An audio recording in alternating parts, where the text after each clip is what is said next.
La chronique livre d'Olivier.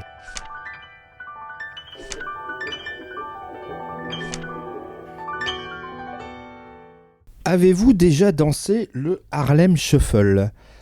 À moins que vous n'ayez plutôt dansé sur la chanson Harlem Shuffle. Ce morceau de rhythm and blues datant du début des années 60 est interprété par Bob Earl.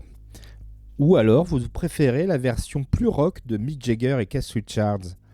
Quoi qu'il en soit, Harlem Shuffle fait à chaque fois penser à ce célèbre quartier de New York, afro-américain, qui a vu naître tant d'artistes et tant de courants musicaux comme politiques ou sociaux. Gentrifié aujourd'hui, le quartier n'était pas un havre de paix dans les années 50, au sortir de la Seconde Guerre mondiale. Harlem Shuffle est maintenant aussi le titre du dernier roman de Colson Whitehead, double prix Pulitzer, paru en France chez Albin Michel et traduit par Charles Recourcé. Ray Carner est un honnête commerçant, vendeur de meubles et habitant avec Elisabeth dans la 125e rue à Harlem. Honnête, certes, mais flirtant avec la légalité grâce ou à cause de Freddy, son cousin, petit voyou enclin à le brancher sur des sales plans. Et justement, il lui propose de braquer l'hôtel Teresa à Harlem, sorte de Waldorf du quartier, mais tout ne va pas se passer comme prévu et ce qui se trouve dans le coffre-fort appartient à des personnes qui connaissent des personnes prêtes à tout pour récupérer leurs biens.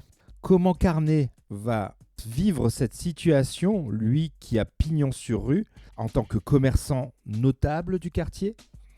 Colson Whitehead est un auteur multiprimé américain, notamment pour ses romans Nickel Boys ou encore Underground Railroad.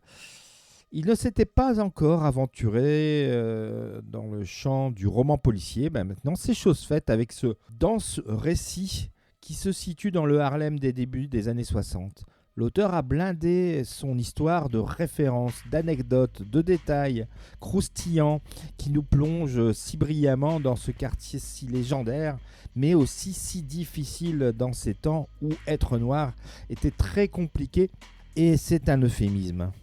Le récit est divisé en 3 grandes parties qui se passent dans les années 1959, 1961 et encore 1964. L'auteur donne une approche policière à ce nouveau roman, disant être inspiré par Chester Himes ou encore Donald Westlake. Intéressant, mais ce n'est pas là où se place l'intérêt premier du roman, mais plutôt dans le style de Colson, à retranscrire cette vie borderline de Ray Carnet, fils d'une figure de la voyoucratie new-yorkaise. Il y a aussi ces phrases magnifiques et magnifiquement traduites. Par exemple, au pays, il avait 2 amis, les flics et la poisse. Ou encore, à part la roche sous les immeubles, il n'y a rien de fiable dans cette ville. Annoncé comme le début d'une trilogie, Harlem Shuffle vous mettra l'eau à la bouche pour vous plonger ou replonger dans l'œuvre de cette grande plume US.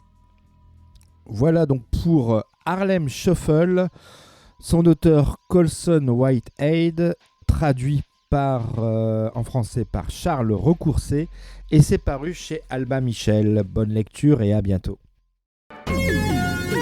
C'était vraiment très intéressant.